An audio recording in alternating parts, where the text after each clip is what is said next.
Have you ever looked at a map and felt it was breathing? Not just a record of land and sea, but a living parchment, its ink stained with more than just oak gall, stained with memory, with faith, and with blood.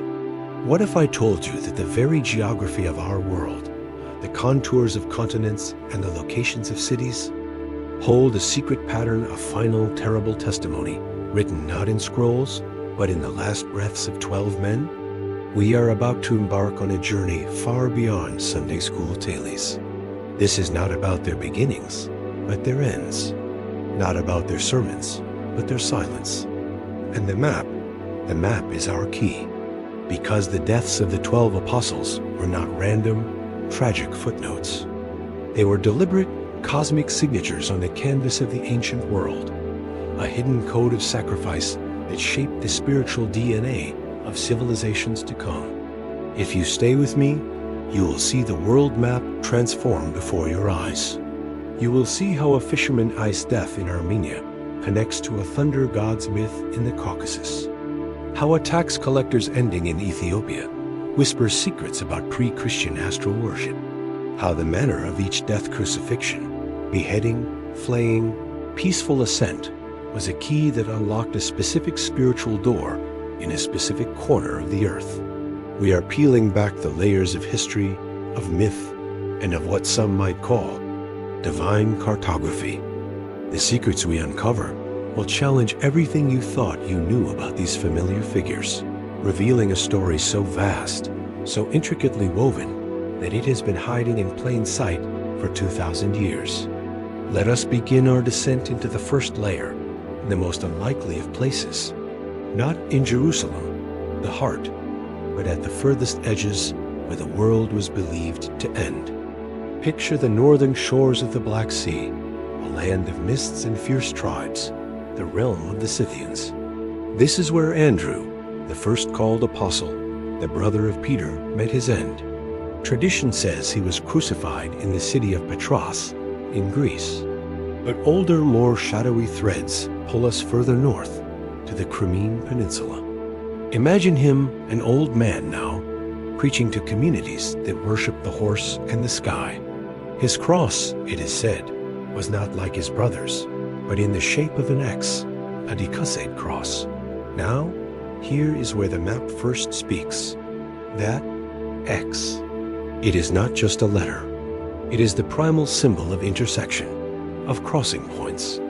In ancient cosmology, the X marks the intersection of the celestial and the terrestrial. And where did Andrew's path intersect with the Earth's end? At the very edge of the known world, a place the Greeks called the edge of oikoumene. His death on that peculiar cross acted as a spiritual anchor, a pin holding down the northeastern frontier of the nascent Christian consciousness. It was as if his suffering was a necessary binding, a tethering of a wild, pagan land to a central divine narrative. The violence of his end, a prolonged, public elevation, was a brutal broadcast into the spiritual frequencies of a warrior culture, a signal meant to be received not with logic, but with awe. But the next part will surprise you even more. Because from this northern anchor, a line shoots southeast, a taut, invisible string on our map, pulling us to a land of deserts and pharaohs, and to a brother who met a fate so paradoxical, it holds the key to understanding power itself.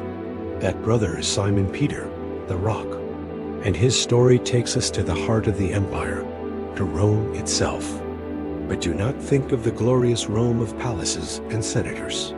Think of the subterranean Rome, the city of catacombs and fire-scorched earth. Peter, according to unshakable tradition, was crucified upside down during Nero's persecutions. He requested this inversion, deeming himself unworthy to die as his Lord did. Think about the symbolism, not just theologically, but geographically. Rome was the Caput Mundi, the head of the world. And here, at its very center, the chief apostle inverts the world's order.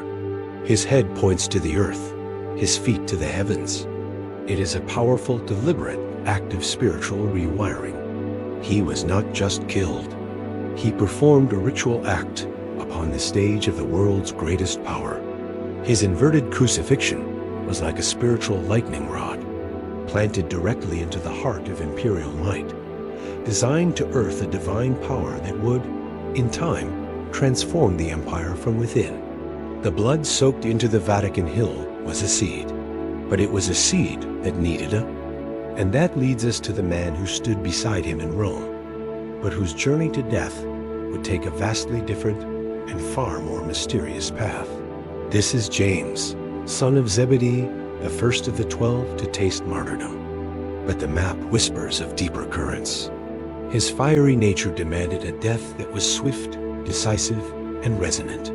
Jerusalem was the spiritual axis mundi, the navel of the world. A martyrdom here of one of the inner circle was not a setback. It was a detonation. It sent a shockwave of certainty through the community, proving that faith was worth dying for at its very point of origin. But the legacy of James does not end in Jerusalem. His body, legend says, was transported by miraculous means to the far western edge of the known world. This is crucial. His death in the east and his mythical burial in the extreme west create a longitudinal line, a band of spiritual energy stretching across the entire map of Europe. The Camino de Santiago, the pilgrimage route followed for centuries, is the physical manifestation of this line. Millions of feet have worn a path following the energy trail of his translated remains. His beheading was not an end, but a beginning of a journey, a literal and spiritual vector drawn across the continent. But what of the other Thunder Brother? His story is where history fades into mist, and the map leads us into a realm of pure mystery and symbolic revelation. John, the beloved disciple, the only one said to have died a natural death, an old man in Ephesus. But is that the whole story? The nature of his end is perhaps the most intriguing of all. His end was not a termination, but a transformation. He did not exit the map. He ascended to a different layer of it. Ephesus was a center for the worship of Artemis, a goddess of the moon and the wild. John's peaceful ministry in death that represent not a conquest by sword, but a subtle, peaceful absorption. But in that sleep, on Patmos, he saw the end of all things. So John's location on our map, the coast of Asia Minor, is not a point of martyrdom, but a point of perception, a visionary vortex. His life creates a different kind of anchor, not one of violent sacrifice, but of contemplative penetration into the divine mystery. He is the witness who transcends death, linking the earthly ministry directly to the cosmic culmination. And this concept of transcendent vision is the perfect bridge, because it forces us to look to the east, to the lands where wise men gazed at stars, and to the apostle, whose death is shrouded in the most profound and unsettling obscurity. Here, among the ancient Jewish trade communities and the sophisticated Hindu kingdoms, Thomas planted a seed that survives to this day in the Syrian Christian churches. But the location is what matters. India, the land of karma, reincarnation, and a billion gods. Thomas brought a story of a single incarnation, a divine sacrifice that happens once in history. His death by spear, if we follow that thread, is a direct physical echo of Christ's own wound. It is as if that spear thrust in Jerusalem had such power. Its resonance had to be physically reproduced at the far eastern edge of the apostolic mission. Thomas's doubt was transformed into the most far-flung certainty. He anchored the gospel in a soil so philosophically different. It tested the faith's adaptability to its limits. And in doing so, he created a spiritual outpost that would endure for millennia, a lonely beacon on a distant shore. But the map is not yet complete. The pattern demands balance. For every east, there is a west. For every spear in India, there is a sword in a land of deserts and ancient kingdoms. This brings us to Matthew, the tax collector turned evangelist. His gospel is ordered, logical, a bridge from the old to the new. And his death, according to various accounts, takes him to Ethiopia, not the modern state, but the ancient kingdom of Axum, a powerful realm that controlled trade routes and worshipped its own pantheon. Some say he was stabbed to death at the altar in the city of Naraba. Here, the symbolic connection is profound. Matthew, the man of accounts, of numbers and lineage, meets his end in a land of immense wealth and complex trade. His blood is spilled not in a back alley, but at a place of worship, a point of contact with the divine. It is a transaction of the highest order of life for a legacy. His death consecrated the ground of a major African power, linking the Abrahamic lineage directly to a continent with its own deep spiritual currents. The manner of his death, a sudden sharp violence, is like a pen stroke, a definitive entry in a cosmic ledger. And from this entry in Africa, our gaze is pulled northward, across the Mediterranean, to a land of philosophers and mystery cults, where another apostle's death would weave Greek thought irrevocably into the Christian tapestry. Philip. His journey ends in Hierapolis, in Phrygia, a region famous for its plutonium, a gate to the underworld believed to be filled with deadly vapors. It was a center for the worship of Cybele and other chthonic deities. Philip, it is said, was crucified upside down, or perhaps beheaded, after converting the wife of a Roman proconsul. But the location is the key. Hierapolis was a place where people communed with death. By planting the standard of the resurrection at the very mouth of the classical underworld, Philip's martyrdom performed a direct symbolic assault on the pagan concept of Hades. His death was a spiritual counterattack, a claiming of territory. It declared that the power of Christ as resurrection now held sway even at the gates of hell itself. The earth tremors mentioned in some accounts of his death are not just literary devices. They symbolize the shaking of the old order's foundations. His end was a detonation in the spiritual bedrock of Anatolia. And as the dust settled from that symbolic quake, the reverberations traveled west to a smaller, quieter island where a death would occur so brutal, so visceral, it would become the ultimate symbol of suffering for art for centuries to come. Bartholomew, also known as Nathaniel, his martyrdom is among the most horrifying. Flayed alive and then beheaded, possibly in Albanopolis in Armenia. The image of Bartholomew holding his own skin is etched into the artistic consciousness, from Michelangelo's Last Judgment to countless medieval manuscripts. But why this death? And why in Armenia? Armenia is a mountainous, rugged land, a crossroads between empires. Flaying in ancient symbolism is the ultimate stripping away, the removal of the very boundary between the inner self and the outer world. It represents total exposure, total vulnerability. For an apostle preaching an incarnational faith, God made flesh to have his own flesh removed is a paradox of terrifying depth.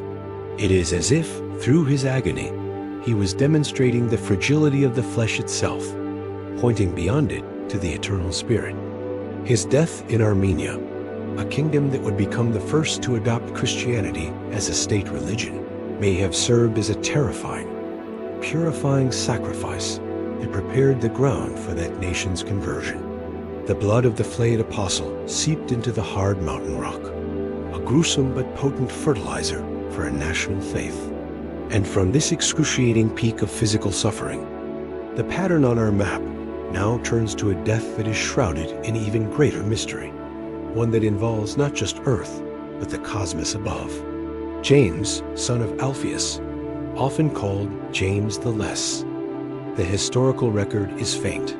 Some traditions send him to Persia, where he was stoned and clubbed to death. Others place his end in Egypt. This very obscurity is significant.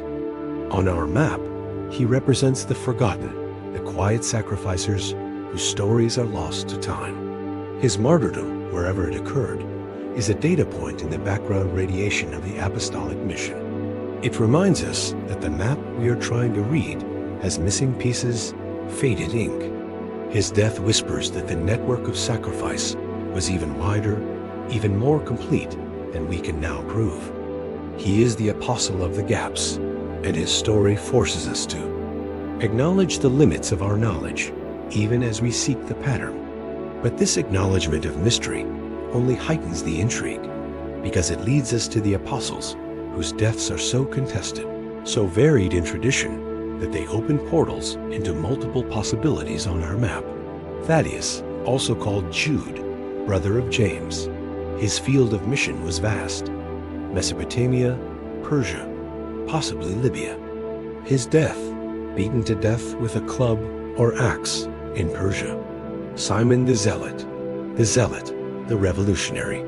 His fiery past finds an end that is similarly dramatic, sawn in half in Persia, or perhaps crucified in Britain, according to legendary accounts. And finally, Matthias, the replacement for Judas. His story stretches from Judea to Cappadocia to the shores of the Caspian Sea, where he was stoned and then beheaded. Do you see what is happening? The eastern front of the apostolic mission, Persia, Mesopotamia, Armenia, becomes a dense cluster of martyrdom sites. This is not an accident.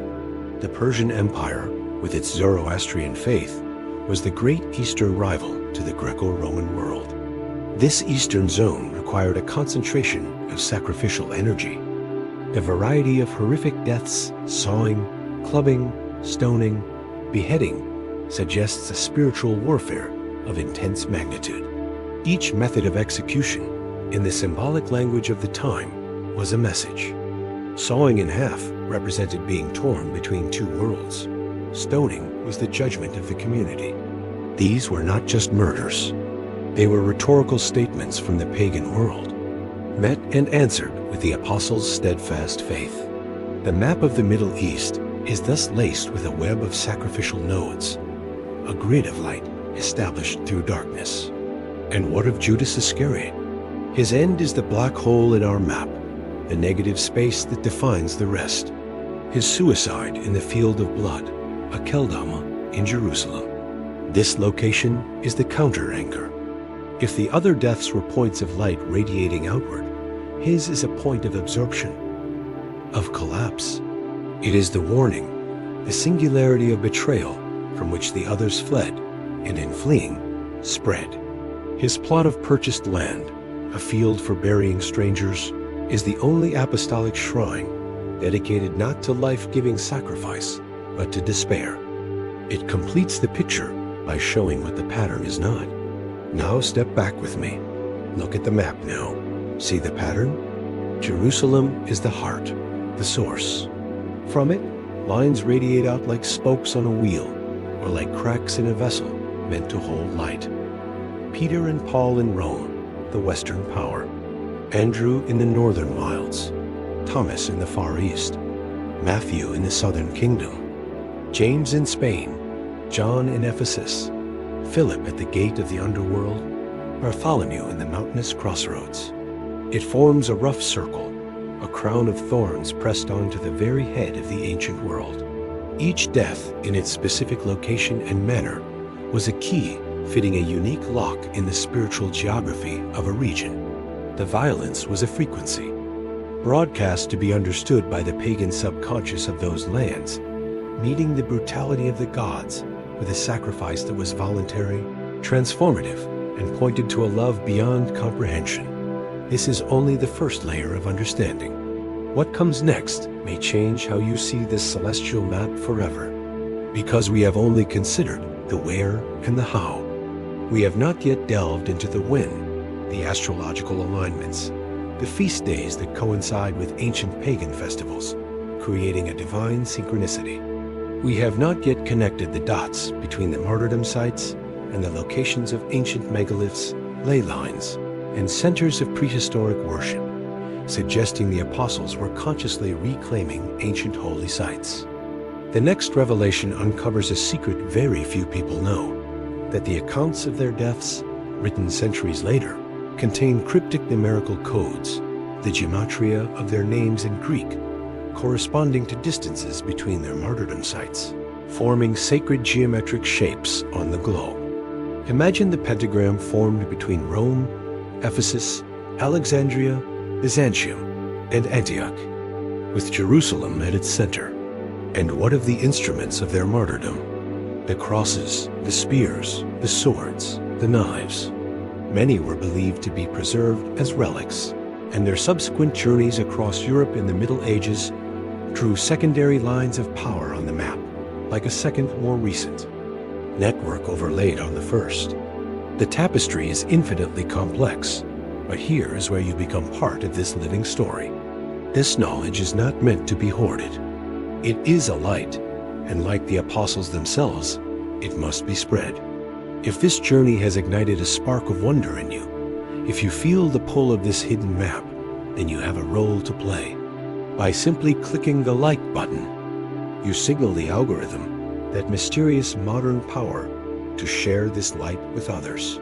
By subscribing, you join this community of seekers, ensuring this channel becomes a beacon for those searching for deeper truths. And in the comments, I invite you to leave a short prayer, not for me, but for the world. A prayer for understanding, for peace, or for the courage to seek truth. As those prayers gather, they form their own digital map of faith and intention, spreading this blessing to wider audiences who might desperately need this help, this perspective, this glimpse into the divine pattern. Your engagement is the modern equivalent of setting out on a pilgrimage. It carries the message forward. So as we pause here, on the threshold of even deeper mysteries, know that this map is still unfolding. We have only just begun to trace the outermost lines. The connections grow deeper, stranger, and more awe-inspiring the further in we go. What about the women, the Marys, and their often untold journeys?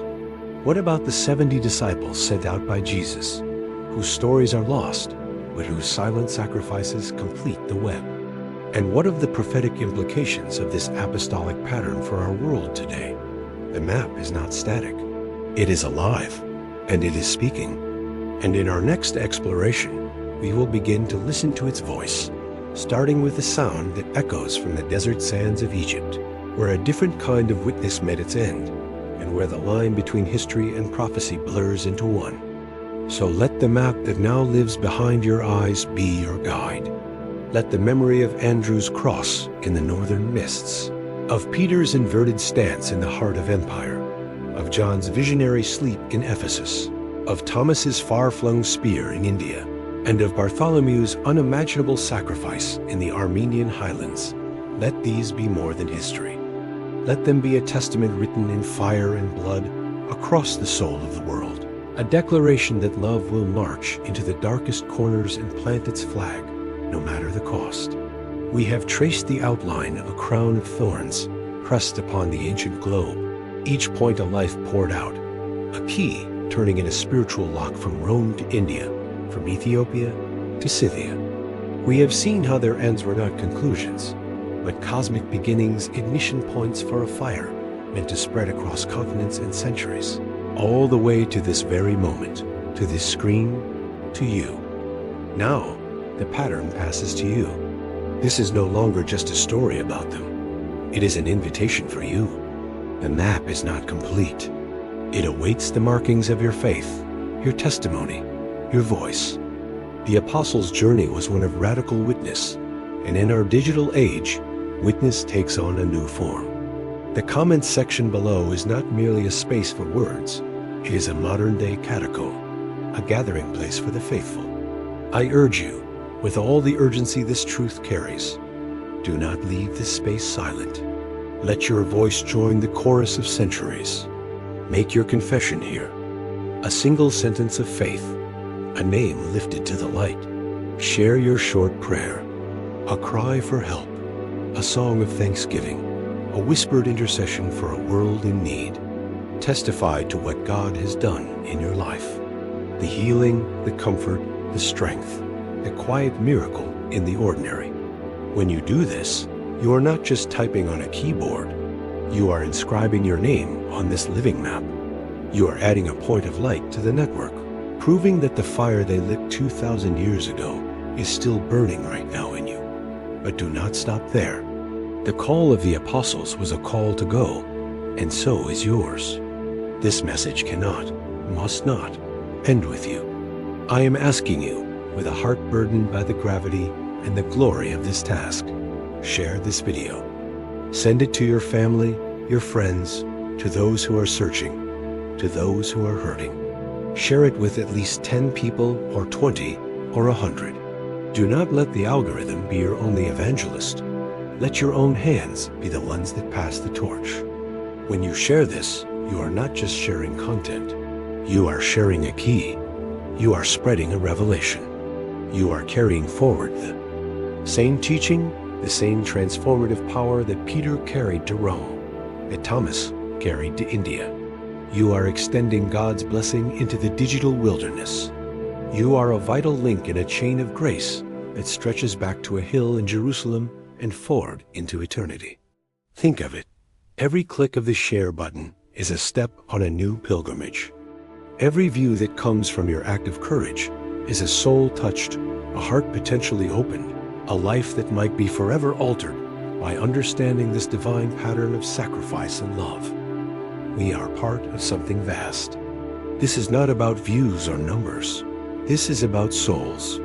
This is about continuing the mission. So let this be our pact in this sacred space. Let the comments below become a living scroll of faith. Let your shares become the winds that carry this message to the 4 digital corners of the earth. The 12 apostles planted the seeds with their lives. Now we water the harvest with our witness. The map is being redrawn in real time. Add your light to it. The story continues, and the next chapter begins with you.